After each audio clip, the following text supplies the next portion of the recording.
Hello friends, like this video, subscribe to the channel, click the bell icon and select all notifications for latest video updates. આદિવાસી એકતા જિંદાબાદ. સમય ખૂબ થયો છે, ખૂબ સારા એવા વક્તાઓ છે અને બુદ્ધિજીવી લોકો અહીંયા ઉપસ્થિત છે. આપણે એમને બધાને સાંભળવાના છે એટલે હું ટૂંકમાં જ વાત કરીશ.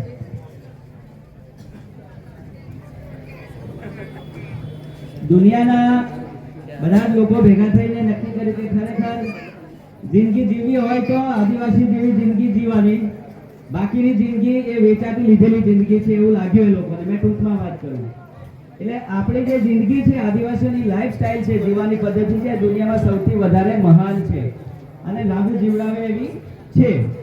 અને એટલા માટે આદિવાસી સમાજને પોતાના તો હક અધિકાર માટે અને જીવવાના સંસાધનો માટે એક તો થવાનું જ છે, પણ બાકીના લોકોને પણ એક કરવાનું છે. એટલા માટે આદિવાસી એકતા જિંદાબાદ બોલીએ છીએ. આપણે બધા એક થઈશું તો આ બધા હક અધિકારનું રક્ષણ થવાનું છે. અને એટલા માટે યુનોને લાગ્યું, દુનિયાની જે મોટી ઓફિસ છે એને, કે આ દુનિયાને બચાવવી હોય તો આદિવાસી જીવનશૈલી છે એને અપનાવવી પડશે. અને એટલા માટે આદિવાસીનું જે કલ્ચર છે, સાંસ્કૃતિક વારસો છે, આદિવાસીઓ પાસે માત્ર હવે એટલું રહ્યું છે, જે સંસ્કૃતિ છે, કલા છે, જે ગીતો છે, વાજિંત્રો છે, બોલી છે, ભાષા છે, એ બાકીના સમાજ પાસે રહી નથી. એટલા માટે એ લોકો આદિવાસી કહેવાતા નથી.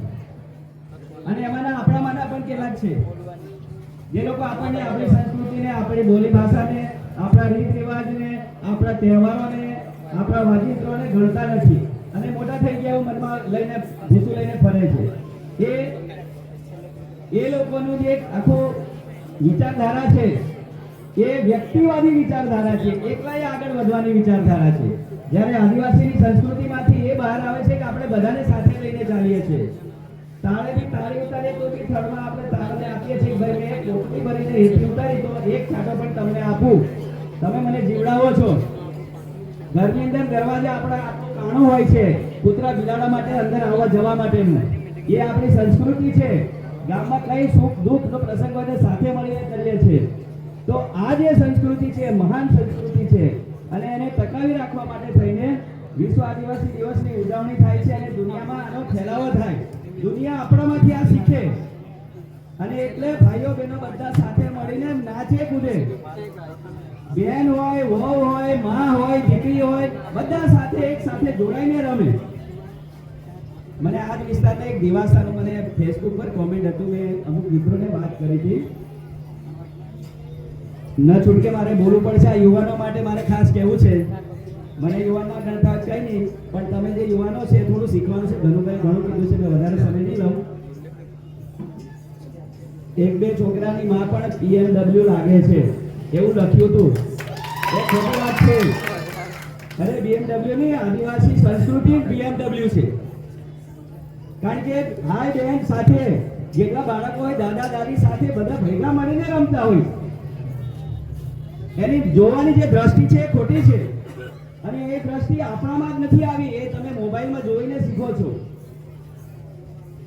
એટલે એને પોઝિટિવ જુઓ, હકારાત્મક જુઓ. સંગઠિત થઈને આપણે રહેવું છે, એ દિશામાં આપણી વાત છે. આદિવાસી એકતા પરિષદ પણ આ ચળવળ ચલાવે છે.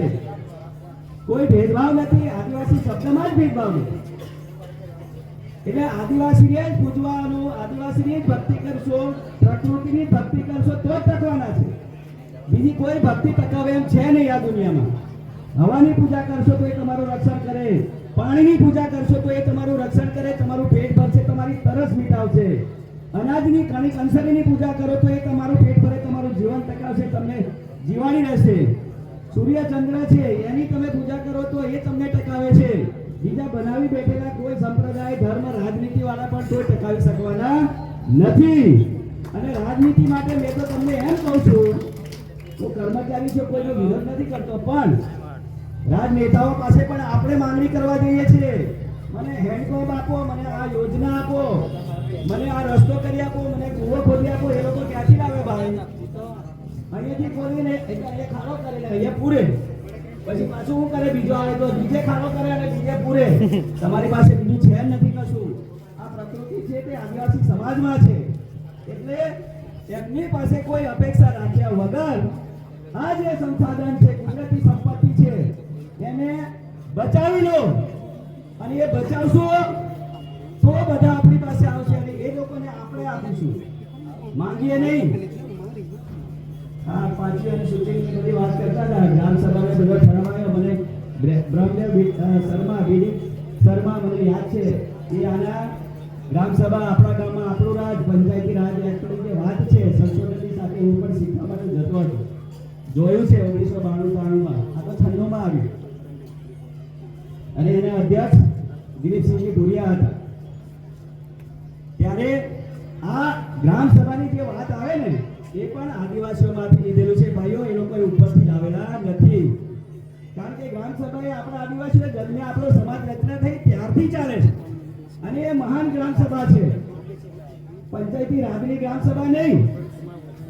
ગ્રામ સભા આપણે બધા ભેગા મળીને જે નક્કી કરે છે. ગ્રામ સભા તો પંચાયત રાજની જે ગ્રામ સભા છે, 18 વર્ષથી મોટા હોય તેનો હક છે, અધિકાર છે, એવું બધું કહીએ છીએ આપણે.